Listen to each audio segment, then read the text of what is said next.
Hello mga kabibig! Welcome back sa ating bagong YouTube channel. Ito ang pinakamaingay na YouTuber sa balat ng YouTube.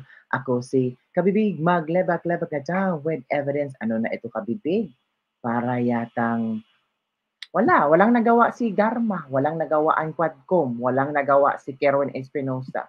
Bagong DILG, Secretary na si Remulla, pinaburan si former President Rodrigo Roa Duterte laban sa Quadcom, laban sa alegasyon ni Garma sa AGK. Sinabi pa dito na si Duterte ay inosente. Hala ka, paano yan? Naku, magagalit na naman sila. Bagong DILG chief, nanindigang inosente ang Duterte admin at mga opisyal ng kapulisan sa paratang ni ex-PCSO Chair Royena Garma kaugnay sa madugong drug war. O, tingnan mo nga Garma, hindi nga maniniwala sa iyo ang DILG Secretary. Paano na yan? We have to understand that they are innocent until proven guilty.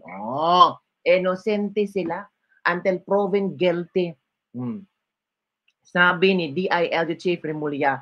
So, we must not judge them already according to testimony. They have to go through the process. You have to understand that any testimony given in Congress is done under oath. So that takes the form already of a direct testimony and can be used by the police as an initial point of investigation and to file charges, but we must auction you that we will wait until the final report is over before all actions are done. Yan ang sabi ni Secretary Juanito Victor Remulla, DILG Secretary. Inosente pa sila, pero yung ibang tao, inakusahan nila si Duterte na mastermind, na kriminal, o si Duterte na mamamatay tao. Yun na sinasabi, bongo, bato, kailangan daw silang makulong, kailangan din kung ano ang ginawa ng mga inosenteng na damay sa AGK ay ganun din ang gawin. Nako. Sabi pa ni Remulla, well, I think we have to wait until the full revelations are announced. I think pretty soon there will be corroborative testimonies that will bound. I think with their testimony, some of the cold cases will be open, but again, let's wait until the final hearing and final recommendations of the Quadcom are done. And then subsequent actions will be taken, but take it to light several cold cases are now being reopened, but in advance of what she said is a developing matter, which we have to wait until the full testimonies are given. You know? Sabi naman ni Brigadier General Romel Francisco Marbel, on our part, meron na kaming committee to really investigate all the allegations being made by Colonel Garma regarding doon sa AGK and other matters. So, ang dami palang gagawing investigasyon, no? May hearing pa sa Kongreso, tapos may investigasyon gagawin pa ang PNP. Sino pang susunod mag-imbestiga? Ito pa. So, we're just waiting po. So, tuloy-tuloy yung investigasyon natin and we have to present doon sa sabi nga ng ating SILG, we have to wait for the full na quad committee doon sa kanilang investigasyon. But we are doing right now is really get more the information. So by the time na kailangan ng Quadcom yung talagang resulta ng police natin, we can easily give it to them. Yun. So, yun na nga, ang gagawin, inosente pa sila. Kailangan pa ng masising investigasyon.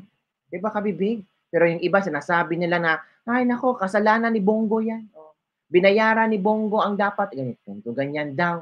Ewan ko sa inyo. Ang hirap, Tapos, sinabi pa ni Bongo, walang reward system yan. Tapos, meron ako nabasa, kabibig ba? Itinaya daw ng bunso kong kapatid from Sergeant Pepper, ha?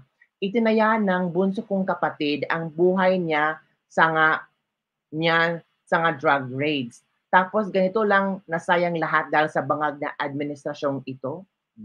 Yun yung ang sabi ng isang netizen na nasasayang lang pala ang kapatid ko na hinuhuli yung mga kriminal na mga drug addict. Tapos ito lang pala nangyari sa bangag ngayon. Karamihan sa mga nega dito kung hindi mga trolls, mga bangag admin ay may mga fans ni Risa at Lilam.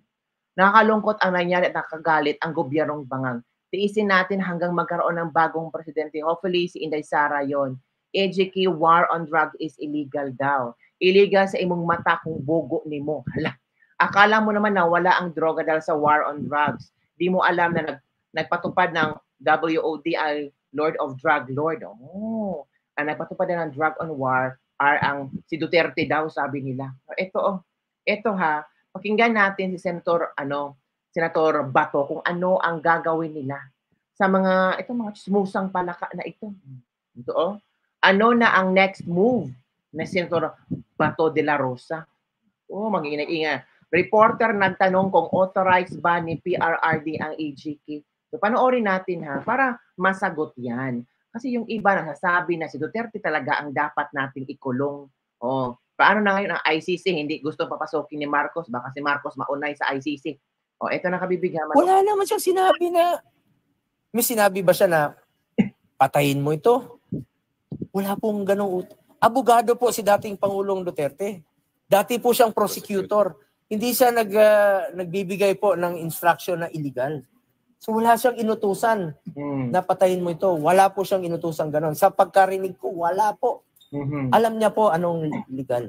Sir, hindi ka mag-file ng kaso against Warren? Kung kakailanganin po, pinag-aaralan po ng aming legal team. Kakasuhan. Ako naman, kung kailangan, bakit hindi? Kakasuhan si Garma, kasuhan mo ba? Kakasuhan mo Bongo para magkaalaman talaga. Yung sa Supreme Court talaga ang dapat gawin, hindi yung sa quadcom na yan. Kasi pwede ka magdrama pero doon sa korte, hindi ka talaga pwede magdrama. Oo. Matanong ka talaga ng totoong mga abogado. Yung mga quadcom na yan, tuwadcon, sabi nila, mga abogado ba yan? Marunong ba silang magtanong ng proper? Kung ayaw naman nila yung sagot mo, iko-contempt ka, sabihin ka namang sinungaling. Gusto natin ng katotohanan. Kaya lang po, meron tayong interparliamentary courtesy. Buti pa Kaya nga po, pwede kaming mag-hearing din po dito sa Senado kung kakailanganin. Gusto lang natin yung totoo. Gusto kong malaman yung totoo lamang po. The truth. Katotohanan lang. Anytime po. Kung kakailanganin, anytime po. Dahil gusto kong malaman, gusto natin malaman, mga kababayan natin, ang katotohanan. Pero bago... Tama, kung nag-hearing ang Quadcom, mag-hearing niya ang Senado para tingnan natin ba kung ano ba yung proseso, kung sino talaga ang may magandang hearing. Pinakumpara mo naman kabibig. O baka sa Quadcom, alam mo na, script doon, di ba? May mga script binabasa. Pero baka sa Senado, walang script babasahin. So doon natin ma-compare ba kung saan sila nagsinungaling, sa Quadcom hearing or sa Senate hearing. Ko tapusin ito. Gusto ko lang pong sabihin sa ating mga kababayan. Ginawa po ito ni dating Pangulong Duterte. 2016, pinangako niya, sabi niya, susugpuin ko ang illegal na droga. Tama. Pero wala siyang sinabi na patayin mo ito, patayin mo yan. Wala siyang sinabing ganun. Sabi niya, sugpuin ninyo ang illegal na droga. At ang nakikinabang po dito, ang mga anak natin, mga kamag-anak natin, na hindi po nasasaktan, hindi nababastos umuwi sa kanilang mga tahanan. Tama. Dahil nung panahon ni dating Pangulong Duterte, ang durugista po ang takot. At ayaw nating mangyari na ang durugista ang maghasik ng lagim at matatakot na pong umuwi ang ating mga kamag-anak sa ating mga pamamahay. Anong tingin yung motivation you're running for 2025 elections? Di ba kayo maapektuhan, sir, ito mga gandong attitude? Sabi ko nga, katotohanan lamang po at hayaan na po natin ang taong bayan ang humusga.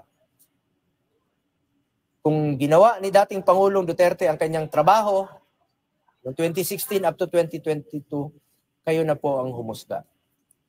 At kung sa tingin nyo rin po, ginawa ko ang aking trabaho at nagserbisyo po ako sa taong bayan, kayo na po ang humusga. True. Ako naman, bisyo ko ang magserbisyo. At yan po'y pinanindigan ko hanggang ngayon na magsiservisyo po ako sa ating mga kababayang Pilipino sa abot ng aking makakaya. At hindi ko po sisirain ang inyong tiwalang binigay po. Tama. Alam niyo ba, kabibig, totoo yung mga sinasabi ni Bongo dito na serbisyo. Si Bongo ay para sa serbisyo. Alam niyo ba na grabe pala yung nagawa ni Bongo sa Malasakit Center. Oo, ito hanapin ko ha. Hanapin ko yung video kung saan proud na proud si Senator Bongo sa nagawa niya sa Malasakit Center. Ako din, hindi ibig sabihin na kasi bobotohan ko si Bongo ay talagang ikakampanya ko siya. Kung gusto ko, ikampanya ko si Bongo. Why? Bakit ako ikampanya ko si Bongo? Kasi madami na tulungan ng Malasakit Center ni Bongo, mga makapibig. Alam niyo ba yung mga kapitbahay namin dito sa Pilipinas? Alam mo ba, pag problema na, uy, wala kaming perang pambayad. Uy, lapit lang kayo sa sa Malasakit Center ni Bongo. Tulong niya sa OVP. Lumapit kayo sa OVP mga friendship kasi si Bongo talaga ay talagang hindi yan hindi tayo tutulungan. Ito ha. Manood tayo sa kung ilan na ba ang natulungan ni Bongo sa kanyang Malasakit Center. Ito. I heard, no? It's almost from DOH. Is there a latest update kung ilan na po ang natulungan through Malasakit Centers? Ilang pasyente na po? The last time I heard, no? It's almost 12 million patients na po as of 2020. 12 million patients na ang natulungan sa Malasakit Center. Ngayon, 2024 na tayo. Ilan na ho sa palagay ninyo, more or less? Mr. Chair, more or less, ang natulungan na po nating pasyente ay nasa 15 million 15 million na ang natulungan sa Malasakit Center as of 2024. Sabihin niyo walang nagawa si Bongo? O sabihin niyo si Bongo ay upo lang, na hindi umaaksyon, hindi serbisyo ang aksyon? Tingnan niyo, ilan yun? 621 to be million 621 to be exact. Ating pasyente ay nasa 15 million 621 to be exact. May konti pong gutal. 15 million 621 850 as of August 31, 2024, Mr. Sa Chair. point yung Malasakit Center doon, ma'am? Lagi pong ubos. Daming pasyente, no? Sobra po. Yung mga poor and indigent patients. So, wala po kaming nire-refuse. So kayo po yung naniniwala na nakakatulong yung Malasakit Center? Ay, opo. Malaking bagay. And the patients appreciate it. And we get a lot of commendation and positive feedback. Maraming salamat sa pag-establish ng Malasakit, sa pagtulong sa pag-establish ng Malasakit Center. Okay naman, sir, at maraming pasyente ang nakaka-avail ng free na services. Salamat. Nakakatulong naman sa mga kapatid natin doon. Yes lalo po. na sa mga Muslim. Opo, puro libre po. Puro libre. 15 million patients na ang natulungan ng Malasakit Center ni Senator Bongo. O yan, yung may ebidensyang nagawa ba, yung programa talaga para sa mahihirap, para sa mga indigent. Paano yung siraan si Bongo? 15 million na ang 15 million ka pasyente ang tinulungan ni Bongo. Tapos sisiraan nyo, sabihin nyo si Bongo isang kriminal, mamamatay tao dahil sa EJK niyan. Paano yan? Ilang pasyente ang nabuhay, natulungan, ilang pamilya ang happy, ilang pamilya ang masaya ngayon na nakaligtas yung pasyente nila sa tulong. Sa konting tulong lang galing sa Malasakit Center.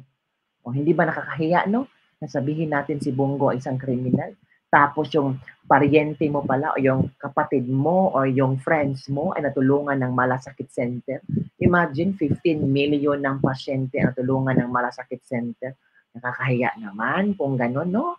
So yun lang kabibig ha. Ang gusto ko lang ditong ipaambit sa inyo, huwag tayong agad-agad humusga ng mga politiko na may ginawa sa bayan. Yung mga politikong walang ginawa sa bayan, kundi puro paepa lang, husgahan natin. Pero yung mga politikong may ginawa sa bayan, may ebidensya talaga na hindi galing sa kanyang bibig, na siya lang nagpa-epal, yung mga galing sa ibang tao na naka-experience, yung galing sa mga tao na kung saan naranasan nila kung ano ang tulong na ibinigay ni Senator Bongo. Opo, hindi kami friends ni Senator Bongo, hindi niya ako kilala, pero bubutuhan ko si Senator Bongo. Butuhan niya kabibig. Hindi mo alam. Baka someday, somehow, makakailangan ka ng tulong, lalapit ka sa malasakit center, pero ikaw pala yung unang basher ni Bongo. Nakakahiya, no? Nakakonsensya lang. Yung mga loyalistang galit na galit kay Bongo, tapos kung magkasakit, pupunta sa malasakit center. Di ba nakakahiya? So if I were you, piliin mo yung mga politiko na ibabash mo. Yung politikong walang nagawa sa bansa natin, ibash natin. Oo, katukin natin. Oo, kailangan nilang malaman na hindi puro papagwapo at papaepal gawin nila, magtrabaho sila katulad ni Senator Bongo. Take note, 15 million na pasyente ang naligtas at nakakuha ng tulong sa malasakit center. Sabi nga na isa, parating ubos po, wala po kaming hinihindian. Tingnan nyo. O diba? So yun lang kapipig ang ating latest Libak-Libak for Day. Don't forget to like, subscribe, and share this video. I-share mo sa mga friends mo na until now, negatibo pa rin na ang pagtingin kay Senator Bongo. Take note ha, si Senator Bongo always top 5 sa senatorial preferences sa 2025 election. Kasi ramdam ng tao si Bongo. O yun lang kapipig. Don't forget to like, subscribe, and share this video. Bye everyone. See you next time.